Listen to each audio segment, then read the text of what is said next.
So much to talk about on this game. Arsenal's visit to Manchester United. Perfect record, 15 points from 15 points. If they were to win tomorrow, a 4-point gap on Man City, and they're starting to open up a gap. I really do think this is the biggest Manchester United against Arsenal game in years, because actually it's not in a little silo. It's not Man United versus Arsenal in our own little world.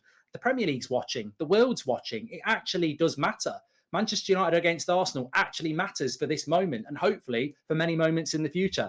I suppose from Manchester United's point of view, do we go with the same defence? I think you have to. 1 goal conceded in the last 3 games, 2 clean sheets. It looks watertight. I don't think the rest of the Premier League and the rest of the Premier League fans are quite aware about what we've done with our defence. Let's see if we can do it in a big game tomorrow. Will Casemiro and Ronaldo start? For me, the midfield's been doing reasonably well, but Casemiro is one of the best centre defensive midfielders in the world. It's a huge risk not to bring him into the dynamic of that midfield.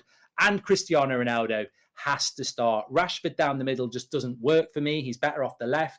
Alanga is better off the bench. Cristiano Ronaldo, he brings that aura, he brings the goals, he needs to start, and let's hope that that is the lineup for Manchester United tomorrow, because we need to turn this around. Those first 2 losses against Brentford and Brighton really set us back, but we're on a run now which could come short if we lose to Arsenal. And then on to Arsenal. How much would a defeat mean to Arsenal? Their first real test. I would say that they've been somewhat underrated by people saying they've not really had any challenges yet. As we know in this Premier League, Aston Villa have just drawn with Man City. Arsenal beat them the other night. I think there is respect on Arsenal amongst those in the know that it's not easy to win 5 Premier League games in a row at the start of the season, regardless of who you're playing. Fulham are a very good side as well. And what are the threats for Arsenal tomorrow? Well, look, I want to see what people want to say on this, but I'm going to say it right now.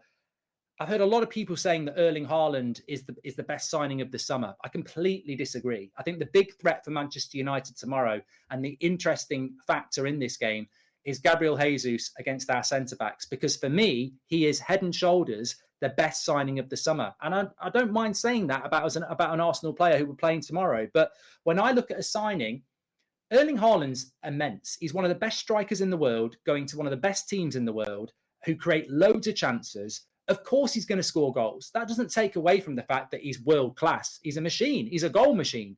But Gabriel Jesus is surplus to requirements at Manchester City. He's going to Arsenal, the joke club that doesn't win anything anymore.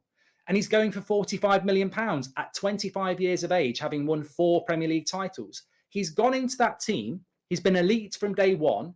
That team is performing better with him in it. He's scoring goals, and the value of money and the impact he's had on the team. For me, a signing of the summer is not just spending money on one of the world's best players. A signing of the summer is also the fee, how they improve a team. And Gabriel Jesus is not the only one. That Arsenal team had potential, but Gabriel Jesus has provided Arsenal with something that they just didn't have last season. I think he's absolutely fantastic. And for me, I think he is the signing of the summer so far.